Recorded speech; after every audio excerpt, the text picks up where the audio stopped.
Շարունակենք միկրոպրոցեսի բացատրությունը եւ անալիզ դիզայնի կարծրած վերջի դասերն են գնում միկրոպրոցեսի ակտիվ բառից է գուցե գործունեությունը հիշացնեմ մենք որտեղ են գտնվում շատ կարևոր ես ցանկանում եմ միտք ասել մենք գտնվում ենք ընդհանրապես նախագծումը որպես process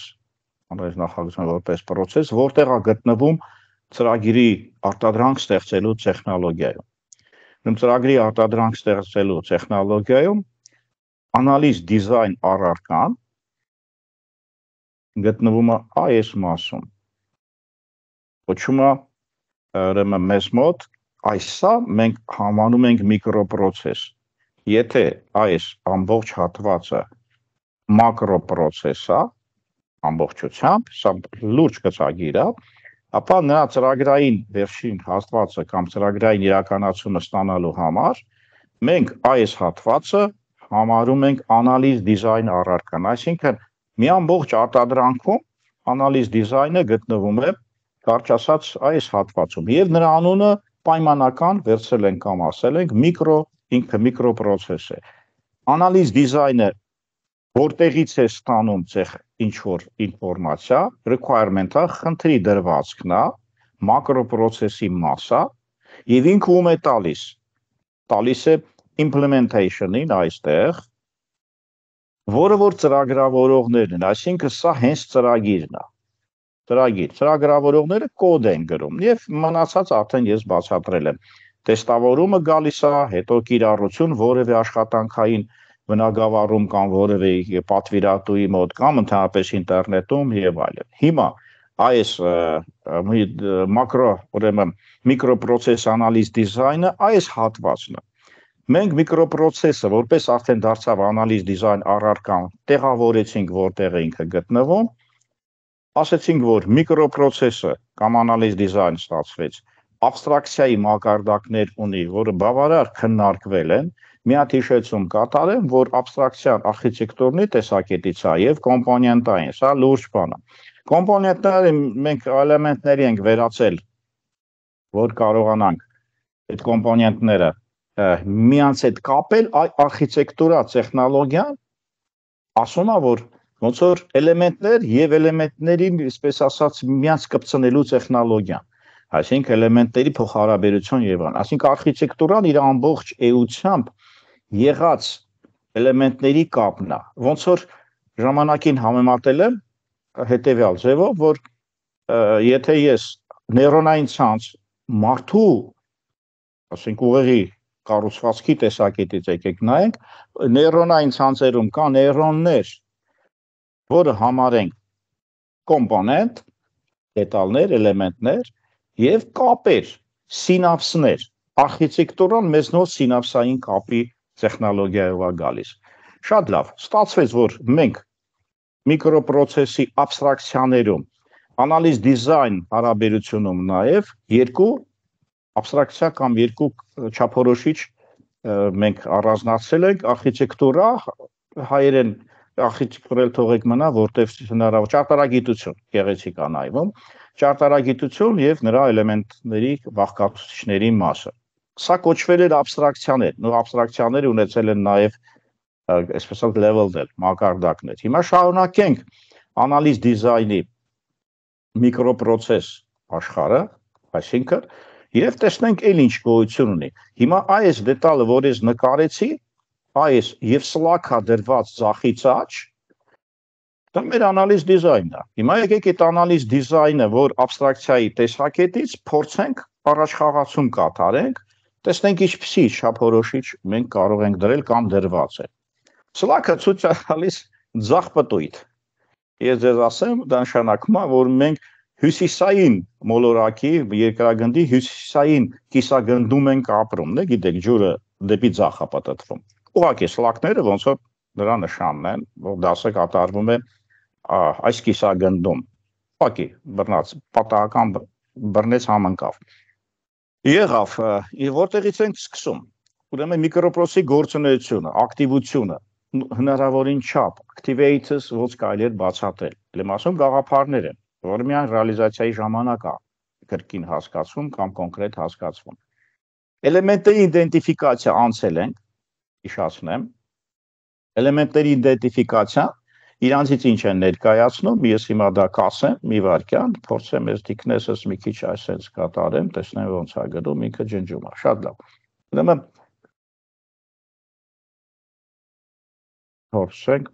փորձենք։ Շատ լավ։ Իդենտիֆիկացիա բառը անցել ենք։ Գտնել կամ ստեղծագործել համակարգի էլեմենտները։ Այ վերևը նշված համակարգը։ Եթե ես ուզում եմ էլեմենտները գտնել, եկեք մի հատ բարձր գնանք կամ վերև գնալ։ Այս օրակ գնացել, ծրագիրը։ Այս կոմպոնենտները դա համարեցինք մենք էլեմենտներ, այսա։ Այս կոմպոնենտների գտնելու հատկությունը ոնց որ իր գործունեություն, activity, այսինքն ակտիվ մեր միկրոպրոցեսի ինչպիսի ակտիվություն է ցույց տալու։ Շատ լավ։ Ուրեմն իդենտիֆիկացիան մենք ընդհանրապես դասակարգումում ենք անցել, object-oriented analysis design-ում տարբեր բաժիններից բացի մենք դասակարգելու մեծ բաժին ունենք, որը Darwin-ի դուռն ենք ցեցել, մինչև չեք դասակարգում, չեք կարողանում խմբավորել։ Իդենտիֆիկացիան այդ էլեմենտներ, այդ բաժիններից կամ այդ բաղկացիչներից մեկն է։ Իդենտիֆիկացիա, շատ լավ, այս sense մի հատ նշենք։ Ուրեմն ստացվում է, որ sense զուգահեռաբար էլ է լինում, կարճ ասած, հիմա ձախ աչից ձախ sense կպտենք, կտեսնենք ինչ գործունեություններ է սահմանվում, սա սահմանումներ է, սահմանման տեխնոլոգիան։ Միկրոպրոցեսի այս գործունեությունը, աբստրակցիայից հետո եկել են գործունեություններ տեսնենք եւ մեր դասերի հետ մենք կապում ենք, այսինքն էլեմենտների իդենտիֆիկացիան ենք կատարում։ Շատ լավ։ Երկրորդը էլեմենտների սեմանտիկա։ Դրանպես սեմանտիկա ներքին ոնց որ բառակազմություն լինի, այսինքն ուղղագրություն, դժվար է սեմանտիկա բառը ստեղ փորձել բավարար բացատրելի դարձնել, բայց մեր տեսակետից շատ կարևոր բան կա։ Տվյալներ եւ գործողություններ, այո, մենք այդպիսի բան անցել ենք։ Որոշում է իդենտիֆիկացիա էլեմենտների ատրիբուտները եւ վարվելակերպը։ Տեսեք, դիզայն պատերներում պայմանավորվում ենք, որ տվյալները ատրիբուտներ են անվանում, սա դիզայն պատերներից ոնց որ վերցրած լինի, is now operation-ը վարվելակերպ կարող ենք համարել։ Սա դիզայն պատերների UML-ներից գծագրից գաղափարին բռնողը։ Եվ ամեն դեպքում մենք կլասներում այդպիսի բան անցել ենք, եթե ասենք որևէ տեղ հիմա ես մի հատ կլաս գրեմ, ասենք class A գրեմ, art, արվեստ եւ այլն, author, եւ մի հատ տարանջատում տանեմ, պայմանավորվել ենք, առաջին մասում մենք գրում ենք տվյալներ, integer A, B, C, ասենք integer A, զանգված կլինի եւ երկրորդ մասում մենք գրում ենք, ասենք void ֆունկցիա կոդով։ Եվ ստեղ մենք կոդ ենք գրելու, կոդ։ Ինչ եմ ուզում ասեմ, որ մենք այսպեսի սահմանում ունենք ընդհանրապես object-oriented-ի template միավորի, class միավորի բաղկացուցիչները, երկու հզորագույն բաղկացուցիչ ունի, հզորագույն, ասենք շեշտենք, class-ը կարող է ունել տվյալների մաս, ինկապսուլյացիա ենք անում եւ այլն, եւ class-ը կարող ունել գործողության մաս, UML-ներում ինքը operation են երբեմն անվանում, մեզ մոտ behavior ենք անվանում կամ վարվելակերպ,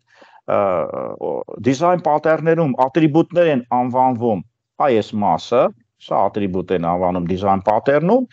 մեզ մոտ կարող ենք անվանել տվյալներ, այս է տվյալների տեխնոլոգիա։ Ինչ է ասվում, սեմանտիկան ենք որոշում, այսինքն մենք որոշում ենք մեր կոնկրետ անցած object-oriented տեսակետից բաղկացուցիչների այդ մասը, որ մենք բաժանում ենք երկու մասերի։ Այսինքն սեմանտիկան հնարավորին չափ այս երկու անալիզ դիզայնում միավորի մեջ փորձել սեմանտիկա ստանալ տվյալներ եւ գործողություններ առանձնացնել, որը նաեւ դիզայն պատերներում ինքը պարզա պետքա գալիս։ Ասենք երրորդին։ Տեսնենք երրորդը ինչ է ասում, էլեմենտների փոխազդեցություն։ Դե մենք պայմանավորվեցինք էլեմենտները մարդու ուղեղիդ համատենք, որ հասկանալի լինի բարձրության աշճանա, փոխազդեցությունը սինապսներն էին։ Մեզ մոտ փոխազդեցությունը մենք կարողանում ենք սահմանել ճարտարագիտություն անունով։ Էլեմենտների փոխազդեցություն relationship-ս է կոչվում, ռելացիոն բազաները relation ունեն։ Այսինքն ստացվում է, որ ռելացիոն բազաների հետ, եթե ես սրան ջնջեմ, որ սա չխանգարի, ուրեմն ռելացիոն բազաները ունեն relation, ռելացիա ունեն։ Մենք լսել ենք table-ները, տաբլիցաները, ավեսակները կապի մեջ են, ուրեմն հաջորդ երրորդը մեր անալիզ դիզայնում որպես գործունեություն, որպես activity տենց վերցնենք, տալիս է մենք փոխազդեցությունը փորձում ենք հասկանալ։ Ինչ ասում փոխազդել, ով ում հետ, այս գագաթը այն գագաթի հետ, այս կլասը այն կլասի հետ եւ այլն։ Այսինքն մենք կապի մեջ ենք գտնվում, թե որ գագաթը որի հետ, ով ում հետ։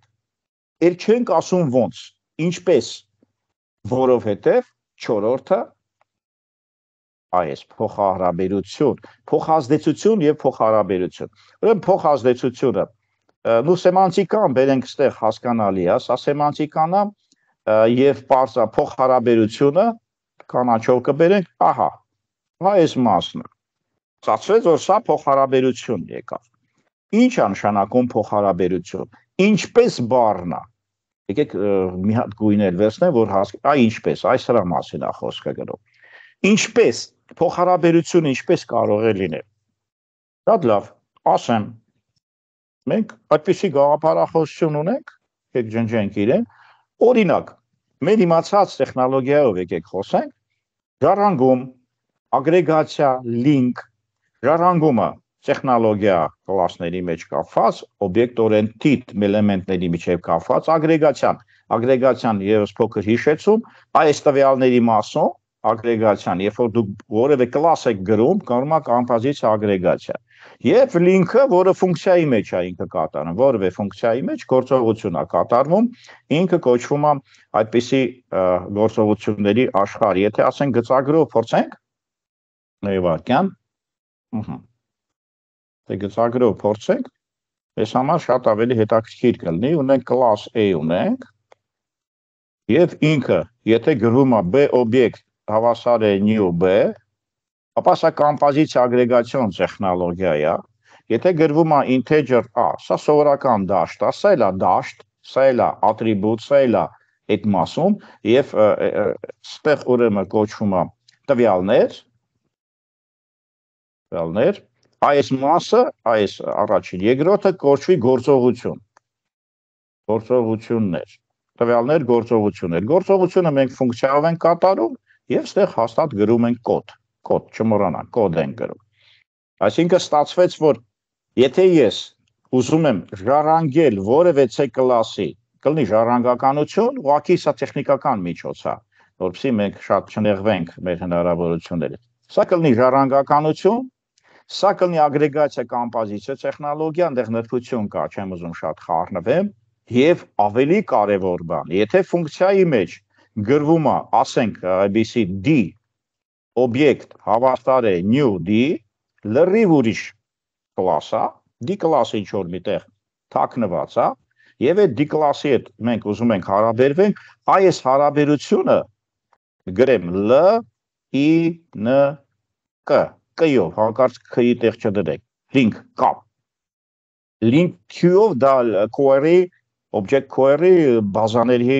հայցերի տեխնոլոգիա է, այսա link ենք համարում, այսինքն ինչ ստացվեց մեզ մոտ, 3 հատ հետաքրքիր անցում հիմա մենք ցույց կտանք,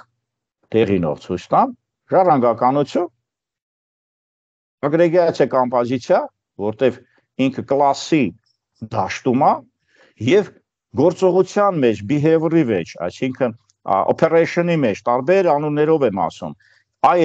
այս հրամանը գտնվում է ֆունկցիայի մեջ լրիվ փակված, պարփակված այդ ձևի։ Այս եռյակի տեխնոլոգիան մեզ ասում, որ մենք տեղյակ ենք class object հարաբերություններում։ Հիմա վերադառնանք մեր դասին։ Ահա դրա մասին խոսքը գնաց, որ եթե ես առանձնացնում եմ ժառանգում ժառանգականություն, եկեք այս հիշացնեմ, այս, ուր գնաց, ահա, մի րոպե, իզուր էլ այդպիսի գեղեցիկ բան արեցի,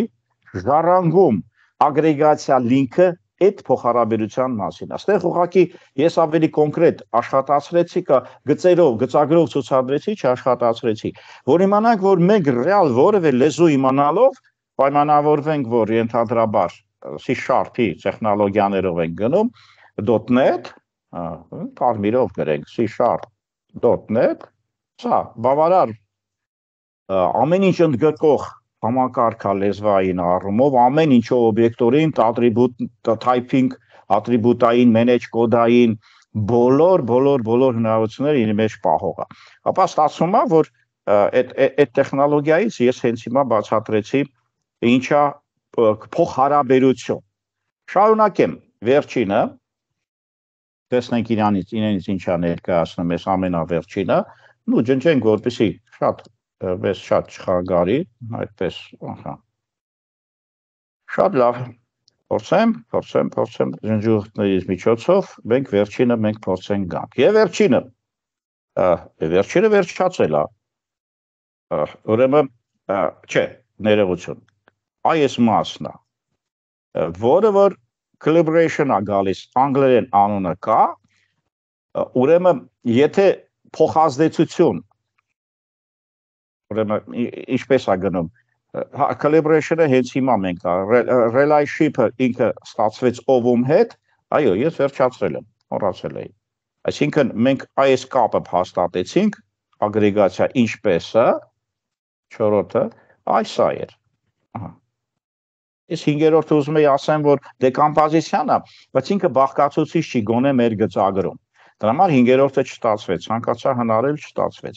Ինչևիցե, դրա անունը մենք փոխհարաբերություն անվանեցինք եւ մի քիչ առաջ լրիվ ցուցադրվեց ինչպես է ինքը աշխատում, սենց վերցնենք, ուրեմն calibration-ից կապի միջոցով եւ այս բոլորը, որ ես ցանկացա կետ դարձնեմ, բայց գծագրում չկա, հետ վերցրեցի խոսքերս միանշանակ դեկոմպոզիցիա։ Սա մեզ ուղեկցում է, սա մաթեմատիկական տերմին։ Այսինքն մենք օբյեկտ կողմնորոշված դեկոմպոզիցիայի մասին հաստատական սահմանել ենք նույնիսկ։ Մաթեմատիկական դեկոմպոզիցիոն մեծ բաժինը, ուղղությունը վերցրած եւ ՕՕՊ-ը բերած եւ օբյեկտ կողմնորոշված դեկոմպոզիցիան միասնական սա իրականացում է կարճ ասած ՕՕՊ դեկոմպոզիցիոն տեխնոլոգիաների միջոցով, եթե գնանք վերևի կամ absolute անցած թեմաները կտեսնենք, որ կա նաեւ ալգորիթմական դեկոմպոզիցիա։ Էլից դեկոմպոզիցիաներ կան, այսինքն մասնատիր եւ միացրու, անալիզ սինթեզ, մասնատիր միացրու, Lego է սարքում, քանդում միացնում, ահա քանդել միացներ տեխնոլոգիան օբյեկտ-օրիենտեդ տեսակետից մենք անվանել ենք այսա։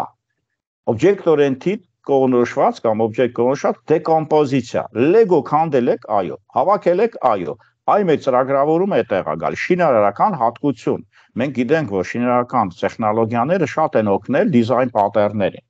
Շատ լավ։ Այս մասը համարենք վերջացած։ Վերջին կնիքը դրեցինք դեկոմպոզիցիայի եւս մի հատ շինարարական համակարգով, փորձենք անցնել առաջ ըստ բուչի վերջի թեման համարենք, սրանով մենք վերջացնում ենք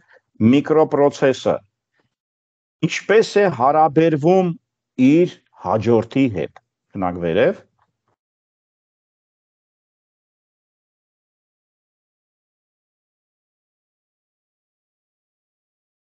Ահա միկրոպրոցեսը ինչպես է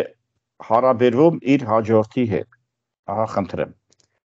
Հաջորդը մեզ մոտ ծրագրային հատվածն էր, եթե չենք մոռացել։ Ահա, սենց վերցնենք, այ սենց հանենք։ Ուրեմն հաջորդ հատվածը implementation-ն է։ Եվ խնդիր առաջանում։ Միկրոպրոցեսը ինչ արդյունքներ է, ինչպիսի հարաբերություն ունի աջ կողմի վրա գտնվող հաջորդ փուլի հետ։ Անալիզ դիզայնի, ուրեմն միկրոպրոցեսի արդյունքները տալ դեպի աջ, այսինքն implementation-ը ծրագրավորող չմոռանաք, կամ ծրագրավորողներ, այս մասը ինչպես է դա կատարվում։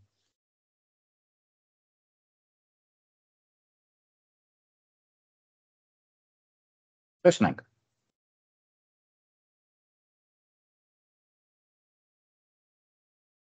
Այդ կարևոր միտք հիմա մենք պետք է քննարկենք միմյանց հետ։ Տեսնենք իրանց ինչա ներկայացնում դա։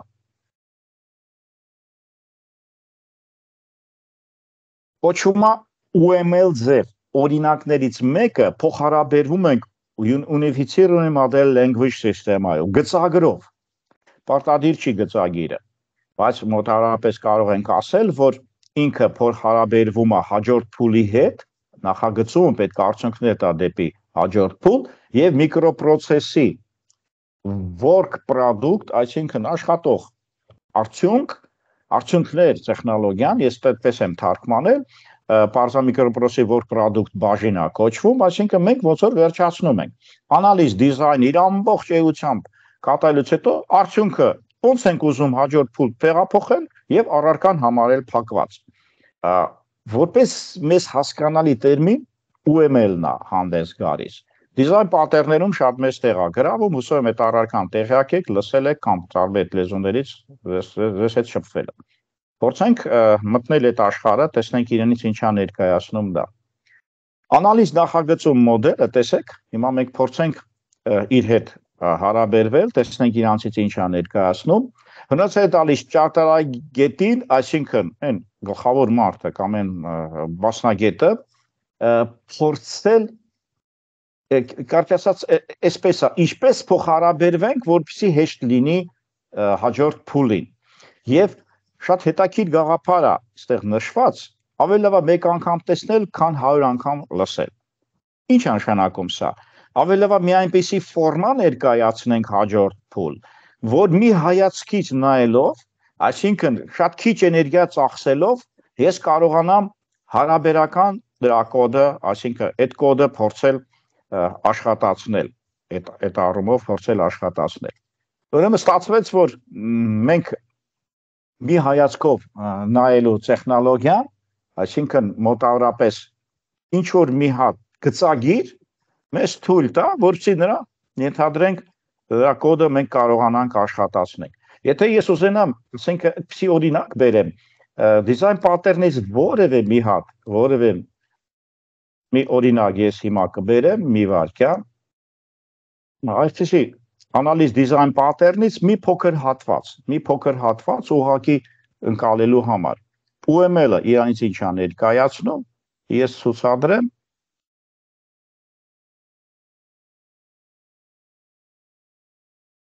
UML-ը իրանից ինչա ներկայացնում, տեսեք։ Գծագիրը, սա bridge pattern-ը կարևոր չի, այս գծագիրը UML գծագիրը մենք կարող ենք տալ ծրագրավորողին, ծրագրավորողը կնայի աբստրակցիաները, կանի անունները, կնայի, ասենք ենթադրենք ատրիբուտներ ենք սրանք անվանում, սրանք օպերեշններ ենք անվանում, կնայի, ասենք վիրտուալիզացիա կամ contract programming-ը աբստրակցիաներում, ինչպես են բազային ցուցիչով ստիպում realization գնա կոնկրետ կլասում, այս գծագիրը մենք տալիս ենք ծրագրավորողի եւ ծրագրավորողը կարճ ասած փորձում է դա ի կատարածել։ Այս գեղեցիկ հնարքը հենց դրա համար է կատարված, որ ես ցուցադրեցի, որ մոտավորապես ուրեմն մենք այդպիսի տեխնոլոգիա ենք ուզում, արդյունքները տալ հաջորդ փուլ, փորձենք արդյունքները տալ հաջորդ փուլ։ Եվ փորձենք տեսնել միկրոպրոցեսի, եթե ասենք այս ձևի մի հատ ջնջենք, այսպես կատարենք, միկրոպրոցեսի արդյունքները արտապատկերում ենք անալիզ, նախագծման տարբեր ասպեկտներ։ Այսինքն առարկան հիմա մենք ամփոփում ենք այս երկու հետաքրքիր անցումներով, այսինքն մենք հասկացանք, որ UML-ը շատ լավ բան է հաջորդ բաժին փոխանցելու համար, բայց ինքը անալիզնալ տարբեր ասպեկտներով կարող ենք այդ արդյունքը տեղափոխելի դարձնել։ Առաջինը ճարտարագիտական արդեն անցել ենք, ուրեմն նկարագրություն կարող է լինի, ճարտարագիտություն արդեն մենք որպես ամփոփել ենք ինքը ինձ ինչա ներկայացնում, եւ ինչ է նշանակում, մենք ինչպես իր հետ հարաբերվենք դոկումենտացիա տեխնոլոգիայով, այսինքն մենք ենթադրաբար ուզում ենք հաջորդ փուլ ուղարկել, ենթադրենք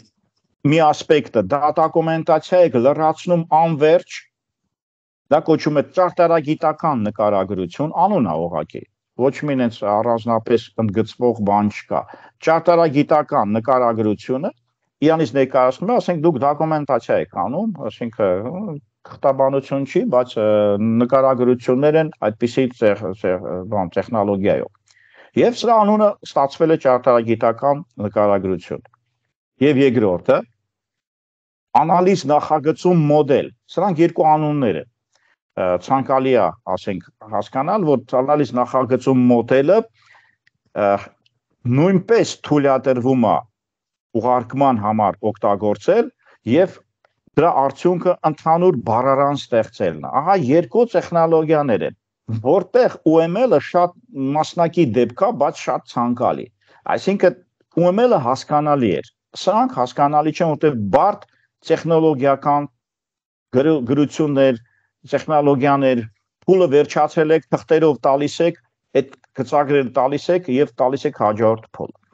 Այսօր բարդ խնդիրներ լուծելու, բավարար բարդ խնդիրներ լուծելու համար այսպիսի չարչարանքների, տանջանքների կարճ ասած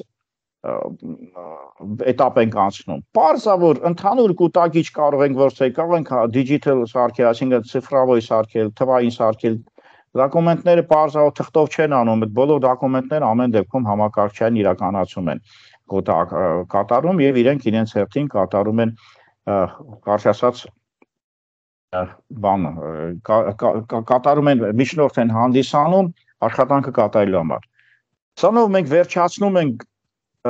գրադիբուչի ներկայացումը որպես գլխավոր հեղինակային կամ գրականության հղում, որ մենք ամբողջ սիստեման անցնելուց հետո մենք մի հատ փորձեցինք կարճ ասած միկրոպրոցեսով մենք ավարտեցինք մեր գաղափարախոսությունը։ Վերջին հաշվով վերջացված է միկրոպրոցեսորի work product-ը, այսինքն ինչպես ներկայացնել դեպի հաջորդ փուլ, նորից եմ հիշեցնում, UML-ներով, դոկումենտացիաներով, թանուր բառարանով կամ UML-ներով ոնց ուզում եք հաջորդ էտապ տարեք։ Ուղղակի պայմանավորվենք, անալիզը եւ դիզայնը համարվում են հետաքրքիր մոտեցումներ։ Անալիզը չարչարանքա մեծ քանակով, այսպես ասած, զոհաբերման սեղանադրում արտեֆակտ համարենք, սա բուչից է վերցրած, որպեսզի որ զարգանալով դառնում է մոդել նախագծում։ Այսինքն անալիզը մենք անընդհատ կատարում ենք, ինքը դառնում է արտեֆակտ, նշանակում է ինչ որ ասենք գովասանքի կամ պրիզ կամ ոնց է կոչվում, խրախուսանք, որ նախագծման կարճ ասած, սա բուչի մտքերն են, որը դառնում է հետագայում մոդել նախագծում։ Ուրեմն անալիզը եւ նախագծումը դրանք շատ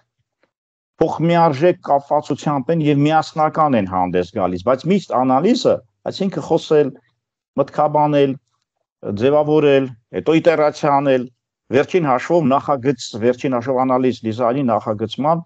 արտեֆակտ է դառնում, այսինքն ինքը ծառայություն է մատուցում, որ վերջին հաշվով մոդել նախագծում մենք ստանանք, չմոռանանք, այս մոդել նախագծումը վերջին հաշվով արդյունք կտա կամ բառարանով, կամ դոկումենտացիայով, կամ եթե ասենք մեզ իմացածով UML-ով։ Այս սա ինձ ավելի հասկանալի է։ Այսինքն Unified Model Language տեխնոլոգիա, որը որ մեզ թույլ կտա կարճ ասած ներկայացնել որպես գծագիր ծրագրավորողներին դա մասին ես խոսացի։ Եթե ամփոփենք մեր ասածը, ապա անալիզ դիզայն process-ը մենք ավարտում ենք որպես գաղափարախոսություն համարելով միկրոպրոցեսը մեր ընդհանուր մակրոպրոցեսի մաս համարելով միկրոպրոցեսը ստացվեց, եթե վերադառնամ իմ գծագրին եւ սրանով ավարտենք միկրոպրոցեսը եւս մի հատ ամփոփում այս միկրոպրոցեսը որը որ ես հիմա ավարտեցի այդ խումբ դասերը դա մեր անալիզ կարճ ասած դիզայն բաժինն է